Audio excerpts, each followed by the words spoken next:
월드 이브리핑입니다. 먼저 중국입니다. 중국이 대규모 통화 부양책을 내놓으면서 달러당 위안화 값도 급등하며 16개월 만에 최고치를 기록했습니다.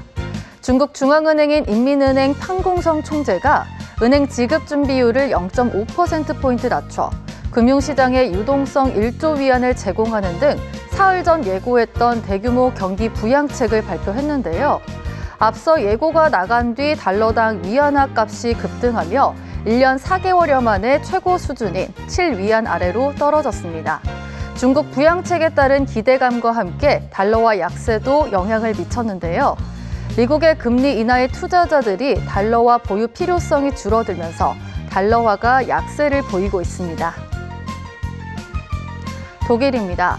독일의 주요 경제 기관들이 올해 GDP 전망치를 하향 조정하면서 유럽 최대 경제국 독일이 경기 침체에 들어갈 가능성을 시사했습니다.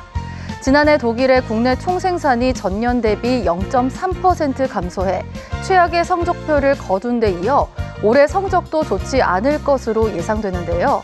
독일 주요 경제 연구기관들은 올해 자국 성장률 전망치를 0.1%, 2025년엔 0.8%로 하향 조정했습니다. 그러면서 경제 전문가들은 2년 넘게 침체한 독일 경제가 느린 회복세를 보일 것이라고 예상했는데요. 독일 정부의 최근 예측에 따르면 올해 경제 성장률은 0.3%에 달할 것으로 예상됩니다. 리비아입니다. 리비아 석유 생산의 차질을 빚게 했던 두 독립정부의 갈등이 해결될 기미를 보이면서 석유 공급 확대 기대감에 국제 유가가 급락했습니다.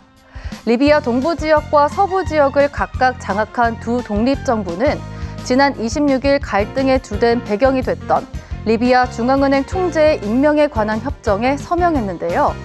유엔 리비아 지원 사절단은 리비아 동부 정부와 서부 정부가 새로운 중앙은행 총재와 부총재, 이사회 임명을 위한 절차와 일정에 협의했다고 발표했습니다.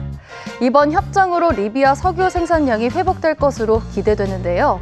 또 세계 최대 산유국인 사우디아라비아가 석유 증산에 나설 것이란 전망이 나오면서 원유 시장이 하락세를 이어가고 있습니다. 끝으로 일본입니다. 일본의 3대 메가뱅크 중 하나인 미쓰이스미 토모 은행이 다음 달부터 모든 직원들에게 부업을 허용하기로 했습니다. 그동안 부업 허용 대상자를 주 3일 근무제 적용 60세 이상 직원 등 일부에 한정했으나 내달부터는 3만여 명인 전 직원으로 확대하기로 한 건데요. 다만 부업 시간은 월 20시간으로 제한을 두고 사전에 승인 절차를 거치도록 했습니다. 허용 대상 부업은 디자인, 어학 강사 등 본업의 지장을 초래하지 않는 종류로 생각하고 있으나 고용계약에 의한 근로도 인정할 예정인데요. 현지 언론은 2019년 부업제도를 도입한 미즈호 파이낸셜의 경우 부업을 하는 직원이 지난해 약 800명에 달했고 미쓰비시 UFJ 은행도 부분 부업을 허용하고 있어 3대 메가뱅크가 모두 부업제도를 운용 중이라고 전했습니다. 지금까지 월드이 브리핑이었습니다.